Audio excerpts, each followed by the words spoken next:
Welcome back, and let's start offshore with Lift results that stated they expected margin expansion of 500 basis points, only for them to later correct the number to a more realistic 50 basis points of margin expansion. Somebody got fired, and this is Uber finally makes a profit after a decade of losses. I mean, I was sleeping. So for Uber, it was pretty simple. Uber, all they had to do is stop the discounts. Yeah. The app works. People love it. I mean, it's everywhere in the world, and 150 million users later, it's profitable. So you had to just stop the promotional items. I noticed I don't get offered, because I used to randomly just get discounts. Yeah. Many of them also. All the time. And so Travis Kalanick was right. It's just the discounts was to get the people in. But I got to say, their operating profit graph is like down. And 9.1 billion. Well, they got a long way to get back to zero, but forget the past is what you say. Yeah, no, it was, I don't know, it was impressive. Yeah. It's taken forever. But also they've cleaned up. They got rid of their Waymo. Was it Waymo? Yeah. What was their sold Yes. car business? Yeah, sold all of the stuff that's unnecessary. Focus on core. Yeah. And COVID did a lot of that to help, get them back. But it's becoming a utility. You know, I mean, it's now starting to, people use it. They're much more comfortable using it. I hope they I don't know. It's still tricky for me.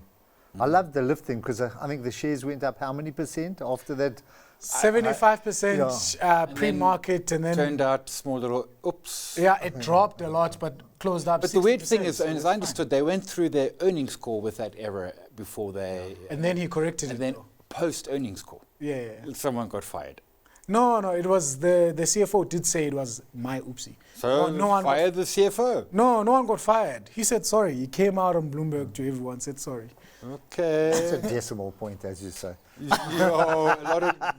ask the person who bought at that crazy level. Back home, we got details on the We Buy Cars listing. A valuation of 7.5 billion, record sales of 14,000 units in January, and lots of capital raised for the corporate bigwigs to feast on. But most importantly, perhaps, that put option from the founders is also gone. Now, the clean math is they get to 7.5 billion valuation because they sold some stock to Coronation, and they just reverse engineer that. They get to 7.5 billion. Transaction capital, 6.5 billion. Market cap. Yes. Value unlock? We'll see. We'll see. What I'm saying is you'll see whether or not the market responds, and it will give you a true understanding. But whatever we say here will be directly or indirectly dissing Coronation. I mean, if Coronation bought at a valuation, that's the valuation. They would have done the homework. They've got guys living. Hold on. Wait. But did you see let me finish. They got guys living on Excel for 10 hours a day for the rest of their lives. They should know something. Who? The Coronation. But did you see what price they bought the Saltzman Dis-Chem shares? I mean, they bought it at like a 30 PE. I don't know, maybe there was a decimal point. I just get worried, and I've said this many times here before. When I drive past those warehouses and you see thousands and thousands of motor cars, and being an accountant, I know that if ever you wanted to lift your profits, you just have to lift the stock levels by a decimal point. You really don't like second-hand car markets. You've been saying the same thing. No, I just worry about the valuations of the stock and how you're able to do that accurately.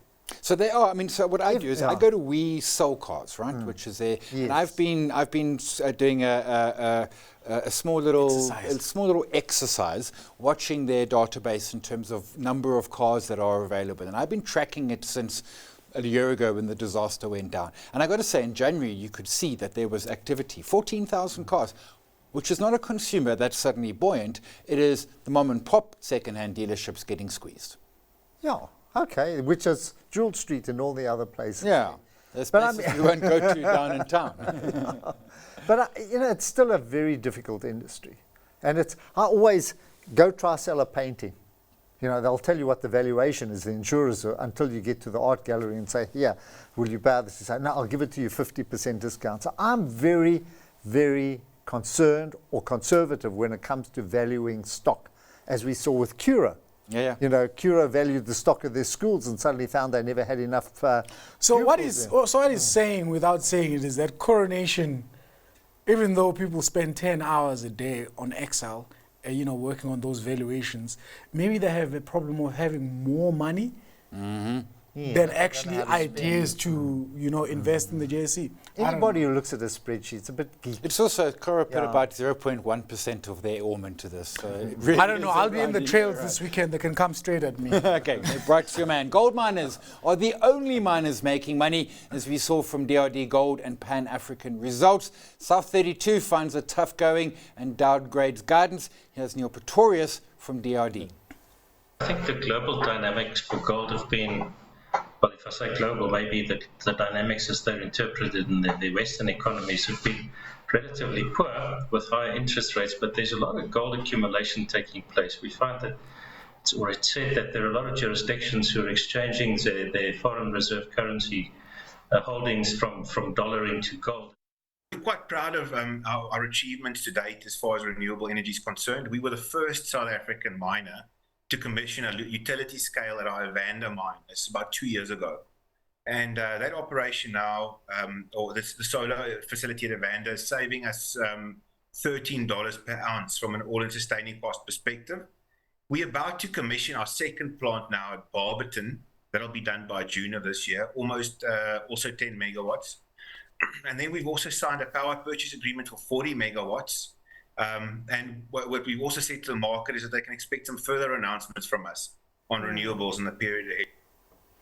You can never convince me to buy any Gold mining stock. I own a gold mine right now. It feels weird. They're good operations. I must say, they're proper miners, They both get of them. 3 grams Proper- of gold per Yeah, ton. I know. Understand, a ton of rock. And they found the 3 grams of gold. Needle in a I know. haystack. Both of these are mines that wouldn't have been looked at 10, 15, 20, 30 years ago.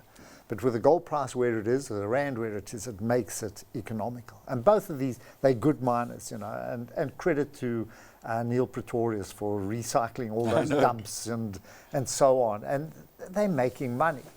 But it's a tough industry, and both those companies, I think, combined don't even come up to 20 billion, They're kind of 8, 9 billion each. Although DRD, fun fact, oldest listed stock on the JSE. Yes. South 32, just if you're not a gold miner, it's a horror story. We get that. It is, but it's actually a good business. I mean, it's got all the metals that we're looking to the future for.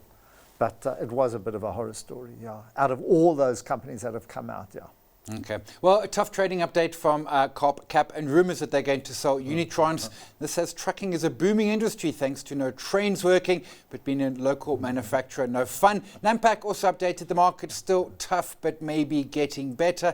Can I interest you in Industrial SA Inc.? Nah. I said yesterday on Twitter that, a bargain that remains a bargain is no bargain at all. Yeah. So I don't know, go figure. If you think it's a bargain and you've been holding it for 7 years, hasn't done anything. It's the same story with MTN, Vodacom, and all these big companies that actually haven't Have you seen what's happened? any single value since 2014. Have you seen what's happened to the Naira? It was 20 this time last year, now it's 80. Bye-bye MTN. So I don't know, man. You can't convince me that all of these businesses are cheap and someday they're going to reverse and you're going to make a lot of money. Well, they're cheap, but why are they going to reverse? Yeah, What makes them go higher? no, if they haven't reversed in the past 15 years, why would they reverse now? You could buy some of the biggest companies in South Africa for probably 5 billion rand today, from ArcelorMittal to Nampak to all of these businesses, all the bricks and mortars. And now Unitrons, it's like the orphan child, it's gone from Murray and Roberts to, I don't know, all along there. And it's not a bad business. You remember Unitrons? But if you look at, it does a lot of revenue. Oh, but no, not much it's a profit. good business. Yeah. Oh, I don't know. Yeah. And Kappa, it was a wonderful story that they were overcharged something like 183 million on certain materials, which they reversed. I thought, okay, this is going to hit the bottom line. It didn't. All it did is it made the comparatives a lot better, and it just reduced the current profit. I come to what Bright's saying. Fair point. Yeah. Blue Label, trading update with many one-offs, not so lacquer. HEP's down 23%. How they must rue the day they met the Cell C guys. When that Blue Label came, what struck me about our JSE is how many once were loved stocks.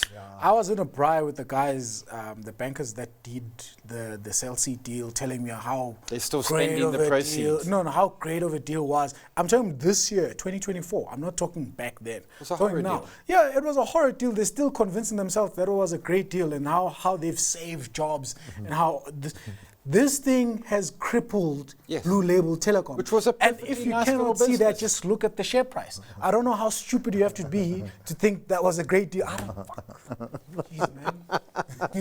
I hope you didn't You're swear going on to my bleep that show. out. Yeah, bleep him. But there is bleeping know what? nothing, says the doc. There are a lot of businesses, I said this about Ellie's, that should have remained private. You know what I mean? Because They're a lot of these- very but- good. but They in had the a case of- wonderful little operation Yeah. where they were making lots of cash and doing And they're very growing nicely for Yes. their own Because size. EOH, Blue Label, Ellie's, the list goes And you on. know These what are happened? self-inflicted wounds. Yes, you know what happens? Those snotty people with the fancy suits and Yeah, what do you yeah. call it, the faded Empty suits. hairstyles, they come in there with the laptops from an investment bank and they start selling Sorry, you at the ideas. moment they're all at the We Buy Cars office. Oh, exactly. yeah. Same thing. Same thing. Avoid them. And the Levy boys should have just kicked them out. Carry on going. It turns out MultiChoice can do some things right, as it is larger than Netflix on the African continent. Only 2.1 million subscribers versus 1.8 for Netflix. And this was late last year, so the relaunch could add to that. I mean, beating Netflix, I don't know, does it count? It counts. It counts. It's Netflix. I know. Yeah, it counts. And if they're beating Netflix, it means they're beating all the other ones. They're Oh, yeah, beating yeah. Amazon Prime is way behind. Exactly. So I love it for them. Whatever flag they have to raise up and say, hey, look, we're doing a great job, I'll support them. Okay, and the MultiChoice share price, 107, 108 earlier in the week. Canal Take Play. it. Market is saying, Canal, I mean, if you price it in at what it did, 93 and the 105 offer, the market's pricing in 120, 125. Remember we used to say, remember M&R, just take it. Marion Roberts. Mario and Robert, take the money and run. Take the money and run. I think so. He's wise. I'll listen to him. Yeah, he's wise. I'll listen to him. And finally, the solution to load shedding, or maybe just a solution. 11 years ago, while installing 4 new mini substations in Lanseria, one of them disappeared overnight. This past week, IOL is reporting it was found in a local residence yard, connected to power supply and working. The reason they found it? City Power was on a revenue collection drive. They lost a mini substation. Some oak took it and stuck it in his garden. And there's probably no repercussions for him because we live in South Africa. But our criminals are the best in the world. They're incredibly innovative and inventive, that they can do this. Our extreme, You've gotta our hand rugby it to players them. and our criminals. Yeah, you've got to hand it to them. Yeah. Okay, we'll leave it there. David Bright, thank you very much. Have a great evening and a greater weekend. See you next week.